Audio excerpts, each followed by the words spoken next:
Hey everybody, it is Dak here from the Ed Boys, and the topic of today's video is AFK and how it can save the world, or at least why I'm a huge fan of AFK and its benefits, but I'll also try to knock AFK down a few pegs and hit both sides of the discussion because that's the whole point of the discussion video. First of all, what is AFK? Most of you Epic gamers probably know that it stands for away from keyboard. Usually when a group is doing whatever activity together and one of them has to get up and leave, it's quick and easy to say, I'm going AFK. This isn't an OSRS only thing by any means. I can't imagine that too many of you have never heard of AFK. Have you seen The Big Bang Theory? Sheldor is AFK. For OSRS, it's often used to scale how much attention is going to be required whatever activity you're currently doing. For example, a popular method for getting 99 cooking is using the Hosidius kitchen to cook fish. There's a very short run from the bank to the range, and then you have a little bit of time while your character automatically cooks all the fish, and you don't have to do anything at all. This is your AFK time. There's different levels of AFK though. Another popular method for training cooking is making wines. You can stand directly at a single bank spot when you do this, so there's absolutely no running to do after you bank, which means that there's less attention required when you actually have to do something. It's pretty quick.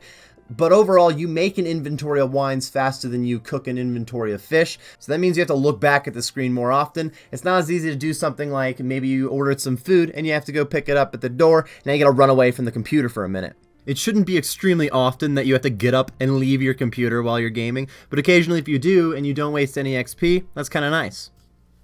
Don't forget about some activities like woodcutting and fishing where you don't know exactly how long it's going to take until you need to click again. Sometimes maybe you're going to get a one log tree a few times in a row and you got to keep hopping around trees quickly. Sometimes you're going to get a whole inventory though, and it's going to take a few minutes before you have to do anything. The inconsistent AFK is not nearly as convenient in general, but activities like woodcutting still have really solid benefits for how little attention you do have to pay to the screen. I am going to start the conversation with why AFK is a good thing and why I'm a big fan of the concept before I try to talk it back down. If at any point you have anything to say, be sure to leave that in the comment section so that this can actually be a two-sided conversation. For now, it's just me ranting at you. The overall positive of having an AFK activity to do is easily just the ability to multitask while you do it. It is kind of strange to say that for a mechanic in a video game, I will admit. Usually you just want to play the video game while you're playing a video game, not really play your video game and do something else.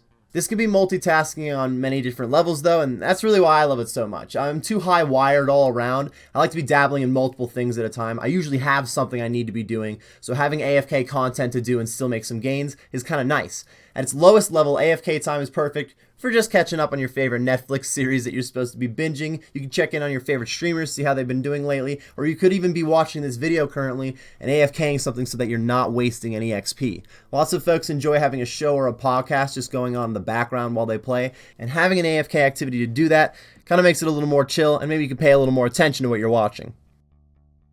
Realistically, many players are trying to make an alt account that they can work on. You can make an AFK moneymaker that does something really simple, like we were talking about cooking fish earlier.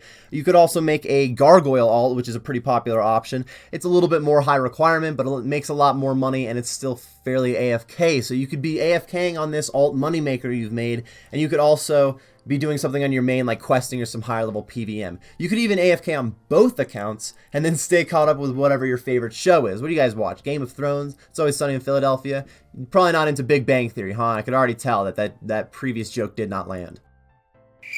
It's not even on Netflix anyway, you CBS All Access geeks, God. Some players have like 4 or 5 accounts that they get doing some alt things. A lot of it's like woodcutting, but there's people with like 4 rune dragon alts that they get going at one time, so you could really get a lot of stuff going if you had multiple accounts.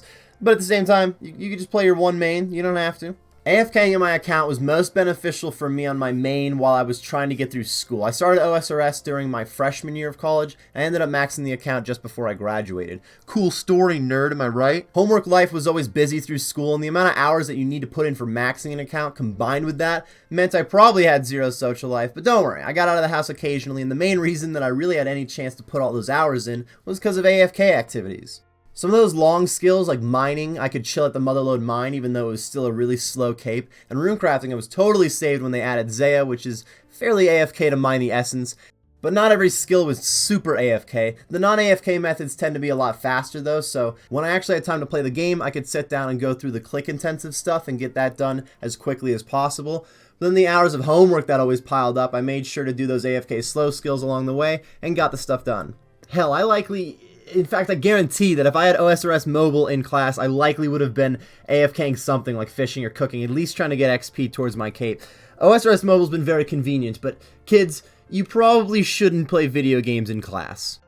I even had many stories of players AFKing OSRS while they're at work. Now please, if your job's to operate like heavy machinery of any kind, don't play at work. In general, I don't condone doing anything but your job at work, but some folks have a desk job with a lot of downtime, or whatever you're doing. If you're in front of a computer with not much to do, you could get some gains in. Making cannonballs takes a few seconds every like 4 minutes or so, making it very simple to multitask.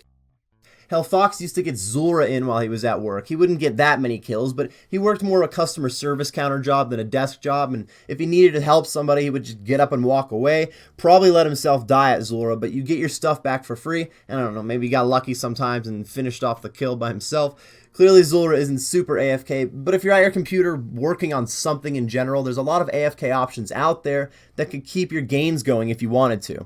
Obviously, if you're doing something that's really important or something that's time sensitive in any way, shape, or form, this probably should go without being said, but you could just log off the game too. AFK is a wonderful thing to get some extra gains in, but you really don't have to like sacrifice any of your real life if you don't want to. You can log off the game. But what are the bad parts of AFK? Anything that's really AFK is likely extremely boring. If you don't have any homework to do, you don't have a second account to work on, maybe you're not at work or it's the weekend, you finally have some time to sit down on OSRS and get some gains going, the last thing you probably want to do is barbarian fishing. It's very slow and repetitive, and if you did want to get 99 fishing from like 70, it's going to take over 250 hours, unless maybe you're doing tick manipulation, but that's not AFK at all, so that's not part of this conversation. There's no rare drops that you're looking for that can spice things up a little. While you're doing some PVM, at least you can every once in a while get something really expensive, make a lot of money. You do have the pet, don't get me wrong, the pet is very cool to get. One of my favorite things in the game is getting a pet, but it's purely cosmetic, and it's so damn rare, there's a good chance you're not going to get it all the way to 99. So it might be pretty cool, but also if you get it a second time, then it's more of a bummer than anything.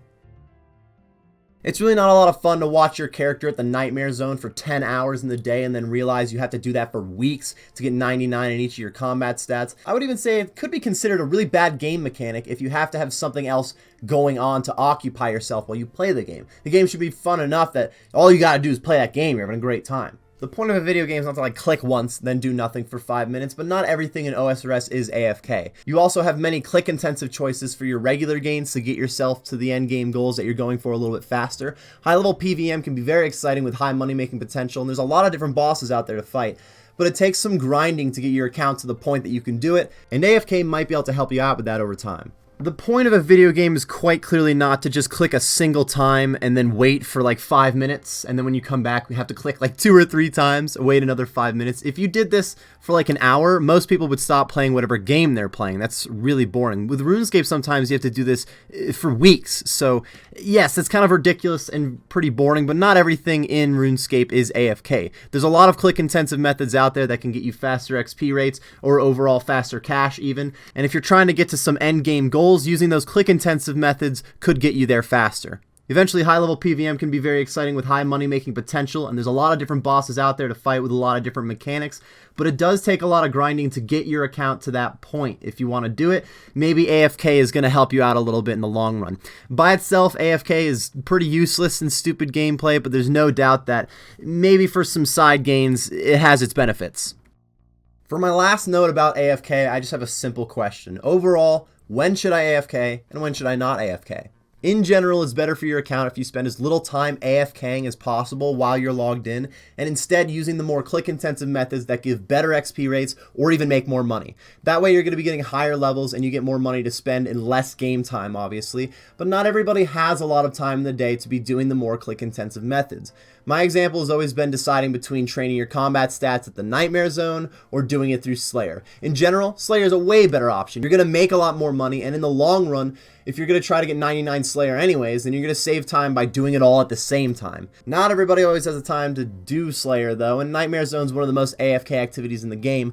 Plus, it's really good XP rates at Nightmare Zone, and it's kind of nice to train your Slayer when you have high stats. That way you do a lot of damage, and you get through tasks pretty quickly. It makes it a lot of fun. So overall, if you have the time to train Slayer, then you should do Slayer. But if you're busy doing homework or something, then you could get Nightmare Zone in and still make some gains while getting real-life things done.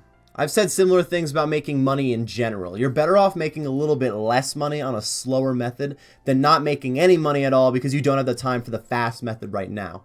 I believe those are all the points that I wanted to hit in this AFK can save the world discussion. Really, it can save your world and give you a few more gains if you're trying to get to some more endgame content. I really do think it's a great idea to get your AFK time in when you can. It's going to get you that good jump in the gains in the long run. Super beneficial for the account.